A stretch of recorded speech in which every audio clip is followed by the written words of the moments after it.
ورځ ورځ موږ او تاسو حالات ورځ ورځ خراب روان دي. بنګله شته، بچي شته، یو په دې دوه ښځې درې ښځې شته تکړه شي حاجي هر قسمه موټرې لارې بنګلې د ولې یو قسې مې برابر دي.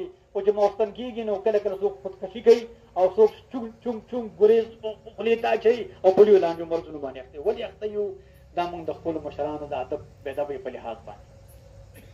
لکه تاسو د موسی علیه السلام واقعه اورېدلې ټیم ته ګورئ، اورېدلې ده؟ د موسی علیه السلام او د فرعون واقعه مو اورېدلې ده؟ د موسی علیه السلام سره مد مقابل کې ساحران دي. ساحران هغه ساحران ته پته لګي چې وایي موسی علیه السلام حق پیغمبر دی، خو د فرعون د سړي بچی نه دی، لانجمار دی، سزاګانې راکوي. نو دا استاد ته تپوس کړي د خپل شاګردان چې صاحب موږ موسی علیه السلام سره مد مقابل کې کېږو او موږ دپاره څه حکم دی؟ نو خپل استادو ته وایي موسی علیه السلام حق پیغمبر دی، تپوس ته مخکې وکوي چې یا ته دا خپله معجزه وښایه موږ یا به موږ دا خپل لټل پکړ چې کوم دی قصې مسې وښایو. خو چې مخامخ شو دومره قدرې خبرې وکړه. دا قرآن پې ګواه دی. ساحرانو دومره قدرې خبرې وکړه چې ای موسی علیه السلام، موسی علیه السلام فرمایي تاسو دا خپل لانجه برابر کړئ.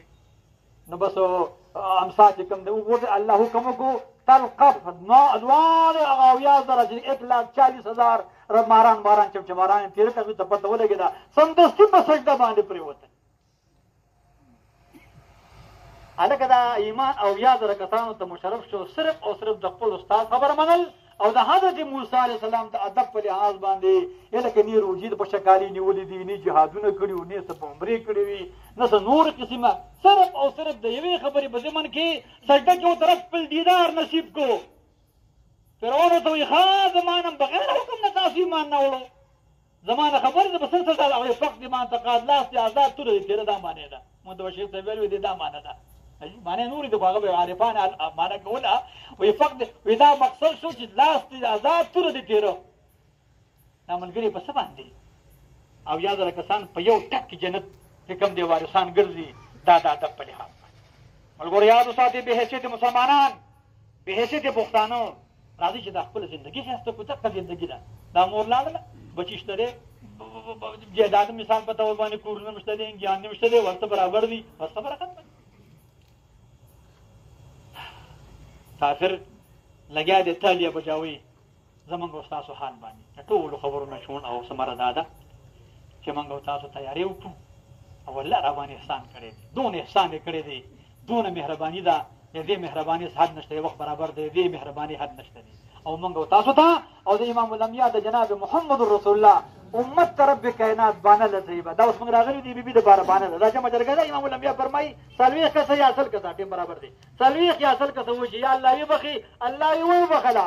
یو قرات ثواب او تا تجب الهدخ نصر سپین دا ملو شو او رب د دې د بخنې برکت په تاسو ته بخنه وږي. دا بانه الله لټوي خو موت او ته باندې لټو.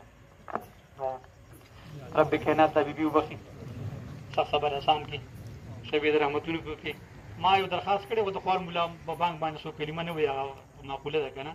دا د زنانو دپاره تاسو کوشش کوئ دا کومه ډولۍ چې جوړېږي لواران زموږ تکړه ملګري دي هغه تاسو دې باندې دغه کوئ. یو تخصیص به هم کېږي، فرق به هم کېږي او دا چې کوم د سنت فاطمي دي دا به هم کېږي انشاءالله. ها دې دپاره تاسو ناف وکئ او دا ډېرې بکسې هم استعمالوئ. ګورئ حال ته ګورئ. الله یې دا بیبي وبخي، سخت صبر احسان کړي، شبید رحمتونه پې وکړي، فتمنګانو له صبر جمیل ورکړي. یا الله موږ ډېر کمزور یو، د دنیا ګناهونه هم کړي، هغې باندې قلمدار ښه راکاږه، نیکي هم کړي. یا الله قبول یې کړه او یا الله په زړه کې خپل مینه محبت پیدا کړه او د مشرانو د علماو سره محبت پیدا کړه. کافر تباه او برباد کړه. ابروز په خپل عالم باندې مړه په ایمان ووایي هغې باندې حمله ورشي. تاسو وکړه که که څوک پې خوشحاله شوي وي چې ښه کار شوی دی، د نکاح تباه شوي ده او ایمان هم تباه دی، د خدای خاطر وکړي. او څوک پې خفه شوي وي انشاءالله دا خفګان په ورځ د قیامت باندې د خوشحالۍ باعث ګرځي. کوشش کوئ ښه. نو رب دې د علماو حافظ او ناصر شي او رب دې زموږ او تاسو تقریرات باندې قلمدار پې راکاږي. بیبي دې الله پاک وبخي. وصلی الله تعالی علی خیر خلقه.